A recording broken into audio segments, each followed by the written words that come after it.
of caterpillars. This conundrum ultimately led Darwin to dispense with the notion of a creator God.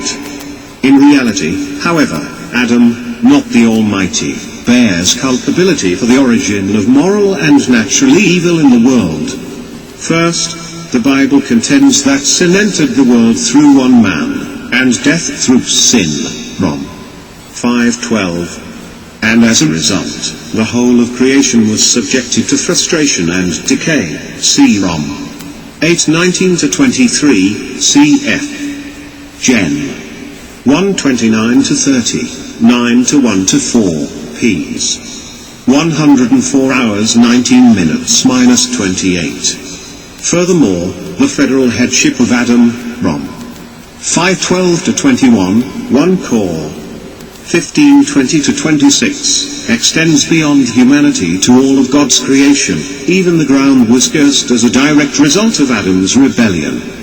Not only so, but the present curse and the promised redemption extends beyond the ground to the very animals that walk upon it. For example, Isa. 11:6-9, 65 hours 25 minutes, Reverend 21:22.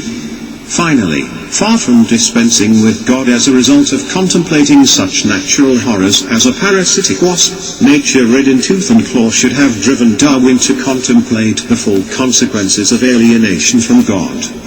Indeed, exposure to natural evil outside the comforts of the garden must surely have caused Adam to understand the full gravity of his fall from grace. Put another way, chaos outside the garden reflected the horror of his sin-sick soul. Tragically, Darwin could only conceive of time as linear. Had he comprehended a God unbounded by time, his evolutionary hypothesis may never have taken root. Surely God could cause effects of the fall to temporarily precede their cause. As intelligent design theorist Dr. William Dembski has well said, just as the death and resurrection of Christ is responsible for the salvation of repentant people throughout all time, so the fall of humanity in the Garden of Eden is responsible for every natural evil throughout all time, future, present, past, and distant past preceding the fall. 8. Can chance account for the universe? Astronaut Guy Gardner, who has seen the Earth from the perspective of the Moon, points out that the more we learn and see about the universe, the more we come to realize that the most ideally suited place for life within the entire solar system is the planet we call home. In other words, life on Earth was designed by a benevolent creator rather than directed by blind chance. First, consider the ideal temperatures on planet Earth, not duplicated on any other known planet in the universe. If we were closer to the sun, we would fry. If we were farther away, we would freeze. Furthermore, ocean tides, which are caused by the gravitational pull of the moon, play a crucial role in our survival. If the moon was significantly larger, thereby having a stronger gravitational pull, devastating tidal waves would submerge large areas of land. If the moon was smaller, tidal motion would cease, and the oceans would stagnate and die. Finally, consider plain old tap water. The solid state of most substances is denser than their liquid state, but the opposite is true for water, which explains why ice floats rather than sinks. If water were like virtually any other liquid, it would freeze from the bottom up rather than from the top down, killing aquatic life, destroying the oxygen supply, and making Earth uninhabitable.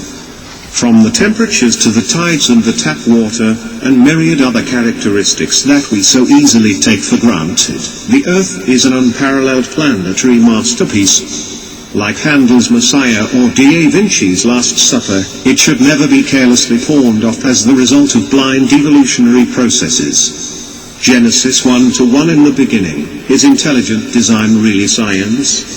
Richard Dawkins, professor of the public understanding of science at Oxford and arguably the best-known Darwinist on the planet, claims those who do not believe in evolution are ignorant, stupid or insane. But in place of rhetoric and emotional stereotypes, intelligent design, ID, proponents actually propose reason and empirical science. First, ID proponents are willing to follow scientific evidence wherever it leads. ID theorists neither presuppose nor preclude supernatural explanations for the phenomena they encounter in an information-rich universe. As such, the ID movement rightly practices open-minded science. Furthermore, ID begins with the common scientific principle that intelligent design is detectable wherever there is specified, organized complexity, that is, information.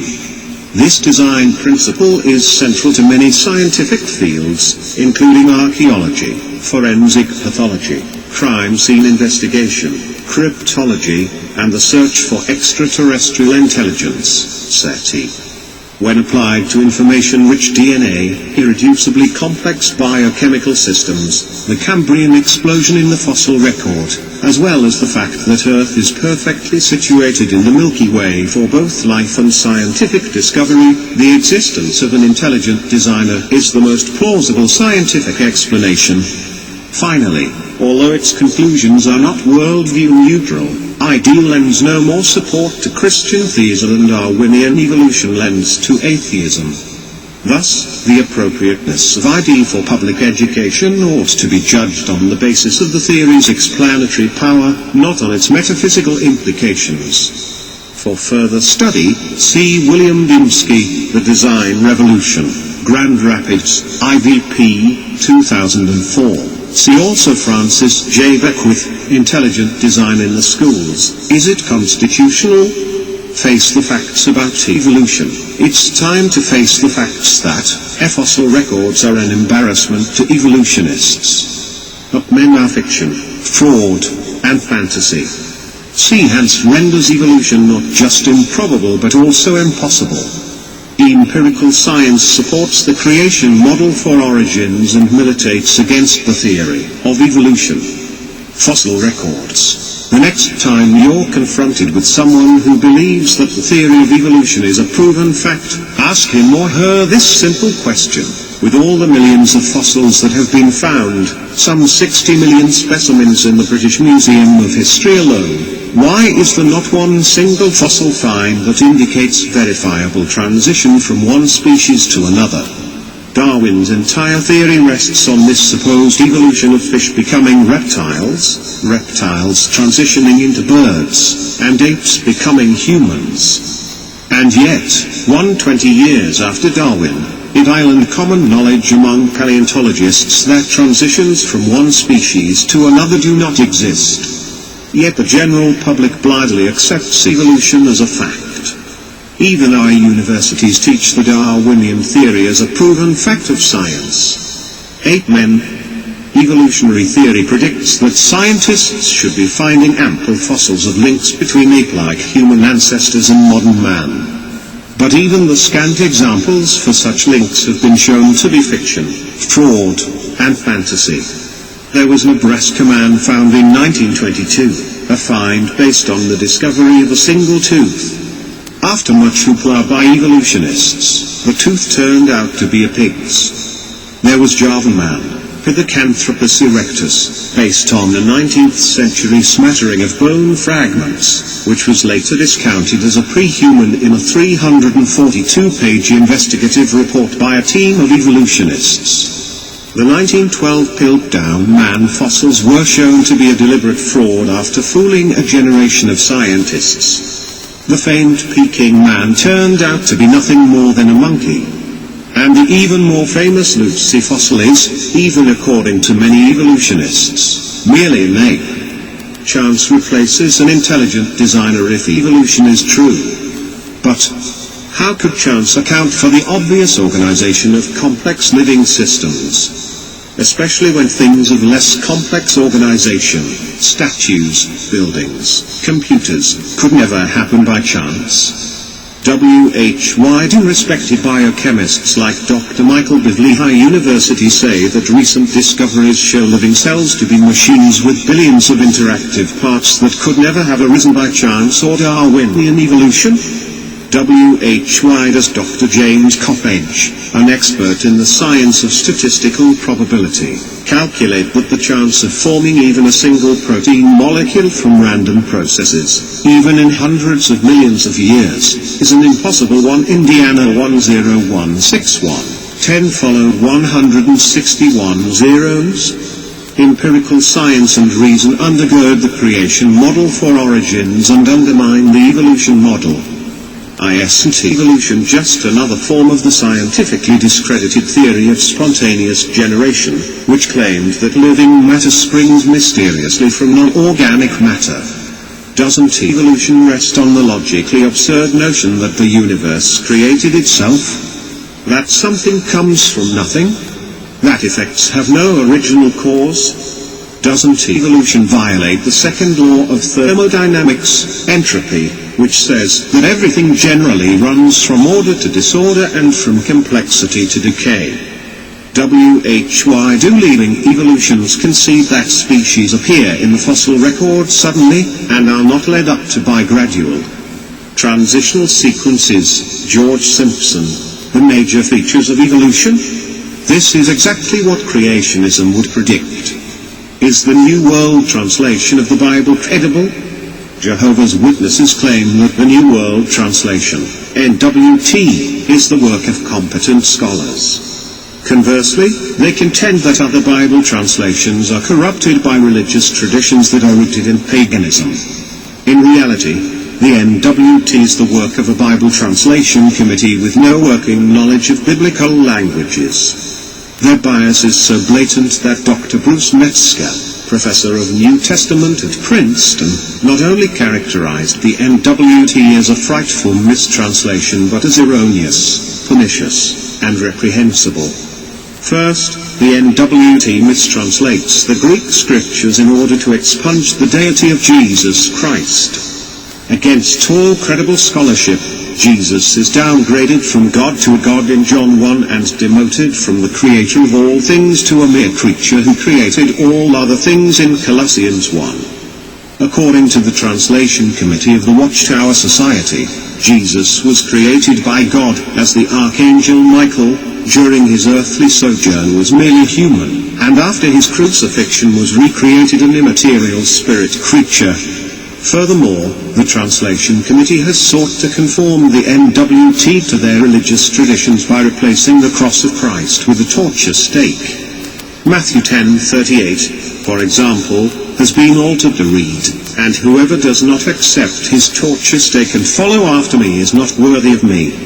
In Watchtower law, the cross is a pagan symbol adopted by an apostate Christianity when Satan took control of the early church. Jehovah's Witnesses view wearing a cross as a blatant act of idolatry. Conversely, Christians wear crosses as a reminder of what was at once the most brutal and beautiful act in redemptive history. Finally, the Watchtower Society claims that the Christian scriptures have been tampered with in order to eliminate the name Jehovah from the text. In reality, it is the Translation Committee of the NWT that can rightly be accused of tampering. In well over 200 cases the name Jehovah has been gratuitously inserted into the New Testament text. In passages such as Romans 10:13 this is done to obscure the unique deity of Christ. In other passages, it is done under the pretext that referring to God as Lord rather than Jehovah is patently pagan. Ironically, in the Kingdom Interlinear translation of the Greek scriptures, Watchtower translators themselves fall into this pagan practice by translating the Greek word Kyrios as Lord even in cases where it specifically refers to the Father. For these and a host of other reasons, Greek scholars across the board denounce the NWT. Dr. Julius Manti, author of a manual grammar of the Greek New Testament, called the NWT a shocking mistranslation, and Dr. William Barclay characterized the translators themselves as intellectually dishonest. Revelation 22:18-19 I warn everyone who hears the words of the prophecy of this book, if anyone adds anything to them, God will add to him the plagues described in this book. And if anyone takes words away from this book of prophecy, God will take away from him his share in the tree of life and in the holy city, which are described in this book. Is the Book of Mormon credible? I am astonished that you are so quickly deserting the one who called you by the grace of Christ and are turning to a different gospel, which is really no gospel at all. Evidently some people are throwing you into confusion and are trying to pervert the gospel of Christ.